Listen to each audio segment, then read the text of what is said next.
एक प्रश्न किसी ने काशी में किया था। जितने भी शिव भक्त काशी की कथा सुन रहे होंगे उसमें से जिस भक्त ने प्रश्न किया था उसका स्मरण इस प्रश्न में।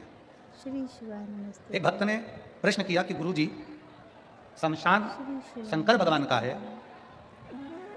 शिव का स्थान है, शिव वहां निवास करते हैं, भगवान शंकर वहां रहते हैं, शंकर भगवान वहां विराजमान है, शिव जी वहां विराजमान, शंकर भगवान वहां विराजमान। अब शिव महापुराण की कथा कहती है, भगवान शंकर का चरित्र कथा है, शिव महापुराण की कथा कहती है कि गुरु जी, शमशान शिव का स्थान है।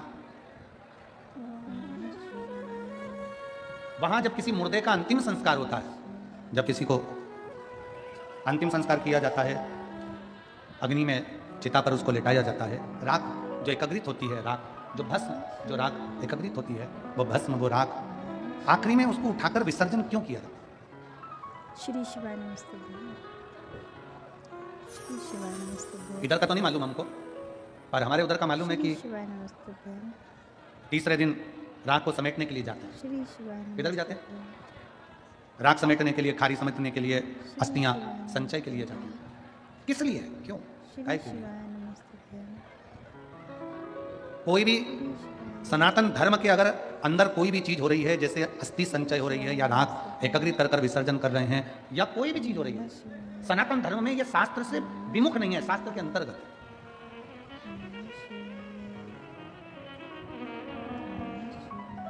किस लिए, क्यों, ये राख का संचय किस लिए करना चाहिए, राख का संचय किस लिए किया जाए? एक कथा आती है कामदेव के भस्म होने की, कामदेव के भस्म होने की कथा थी। कामदेव भस्म हो गए, शंकर भगवान के तीसरे नेत्र द्वारा, तृतीय नेत्र द्वारा कामदेव जलकर भस्म हो गए। श्री शिवाय नमस्ते। थोड़ी सी भस्म, थोड़ी सी राख पड़ी हुई है, श्री शिवाय नमस्ते। और थोड़ी सी भस्म, थोड़ी सी राख जो पड़ी हुई है, गणेश जी वहां से निकल कर जा रहे हैं, भगवान गणेश जब वहां से निकल कर जा रहे हैं, गणेश जी निकलते जाते जाते वहां थोड़ी देर रुक गए, और रुककर गणेश जी ने देखा कि बहुत सारी भस्म पड़ी हुई है, तो गणेश जी ने महाराज वहां उस भस्म को उठा लिया, और भस्म को उठाकर श्री गणेश जी महाराज ने उसी समय पर उस भस्म का पानी मिलाकर एक पुतला तैयार कर दिया। आवाज क्लियर करिए, भस्म का एक पुतला तैयार कर दिया। पुतला जैसे ही भगवान श्री गणेश जी महाराज ने भस्म का पुतला बनाया, और पुतला बनाया, थोड़ी ही देर हुई थी और उस भस्म के पुतले में प्राण आया, भस्म के पुतले में प्राण आए और पुतला चीखने लगा। कामदेव जलकर भस्म हो गए। कामदेव का अगले जन्म का माता रति को वर भी दे दिया गया, सब कुछ, माता रति को वर भी दे दिया गया, सब कुछ। और जो थोड़ी सी भस्म पड़ी हुई थी, जो थोड़ी सी भस्म थी, उसका पुतला बन गया, वो पुतला बनाकर उसमें प्राण दिया, लोगों को चिल्लाने लगा। श्री शिवाय नमस्ते। इतना चिल्लाया कि ब्रह्मा जी तक कानों में शब्द पहुंच गए, और ब्रह्मा जी के कानों में जब शब्द गया तो ब्रह्मा जी समझ गए कि ये चिल्लाने वाला कोई साधारण नहीं है, चिल्ला, ये चिल्लाने वाला साधारण नहीं है। ब्रह्मा जी ने जैसे ही पुतला तैयार हुआ, तैयार होने के बाद पुतले ने प्राण ले लिया, और प्राण लिया तो इतना सुंदर बना राजकुमार जैसा, पर जन्म लेते से ही वो चीख रहा था, चिल्ला रहा था, तो ब्रह्मा जी ने उसका नाम भंडासुर रख दिया।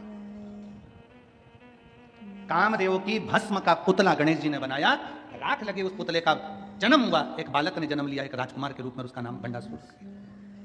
भंड भंड भंड भंड ब्रह्मा जी चिल्लाए तो उसका नाम भंडासुर। अब भंड ने सामने देखा तो श्री गणेश जी महाराज थे। भंड ने सामने देखा श्री गणेश जी बैठे हुए हैं, अष्ट विनायक, रिद्धि सिद्धि के दाता, बुद्धि के दाता, स्वयं श्री गणेश जी महाराज बैठे हुए, स्वयं श्री गणेश जी विराज। श्री शिवाय नमस्ते। भंड ने हाथ जोड़कर, असुर प्रवृत्ति का है, इसलिए हमारा सनातन धर्म कहता है कि जब किसी का अंतिम संस्कार हो तो अंतिम संस्कार होने के बाद उसकी राख का विसर्जन होना जरूरी है, उसकी अस्थि का विसर्जन होना जरूरी है। कौन असुर का क्या भाव वहां प्रकट हो जाए, कोई नहीं कह सकते। कौन असुर का? भंडासुर पैदा हो गया जन्म। गणेश जी के हाथ जोड़कर बोला गणेश जी महाराज से, महाराज जी मैं आपके चरणों में पड़ा हूं, मेरा जन्म मैं नहीं जानता। गणेश जी ने कहा तुम इस भस्म से, इस राख से तुम्हारी उत्पत्ति हुई है, तुम्हारा नाम भंडासुर होगा, पर सुनो क्या चाहते हो मांगो। गणेश जी से वर मांगने के लिए भंड ने कहा दिया कि मुझे वर दीजिए कि मैं मरूं ना। गणेश जी ने कहा देख भाई, कोई भी वर देने की सामर्थ्यता मुझ में नहीं, वर देने की सामर्थ्यता मुझ में नहीं है। शिव महापुराण की कथा कहती है, घर में अगर कोई बुजुर्ग है तुम्हारे, घर में अगर कोई पिता है तुम्हारे, घर में तुम्हारी माता है, घर में तुम्हारे ताऊ हैं, घर में तुम्हारी ताई है, घर में तुम्हारे चाचा है, घर में तुम्हारी चाची है, घर में तुम्हारे काका है, काकी है, कोई घर में बुजुर्ग है, कोई घर में तुम्हारा सास ससुर बैठा है, घर में कोई बुजुर्ग बड़ा बैठा है, तो शिव महापुराण की कथा कहती है पूजन में, सत्कार में, आदर में सबसे पहले घर के बड़ों को आगे रखना चाहिए। सबसे पहले घर के बड़ों को आगे रखना चाहिए। और यहां तक शिव महापुराण की कथा कहती है, अगर मान लो 10 जजमान बने, 5 जजमान बने, 15 जजमान बने, 20 जजमान बने, तुम्हारे गांव की शिव पुराण की कथा में मान लो 8 बने, 10 बने, 15 बने, उसमें भी ये देखो कि बुजुर्ग कौन है, उस जजमान में बड़ा कौन है, उम्र में बड़ा कौन है, उसको आगे रखो। धन से नहीं, उसकी उम्र से आगे बढ़ाओ। उम्र में बड़ा है ना, ये वृद्ध अवस्था में बड़ा है ना, इस बात।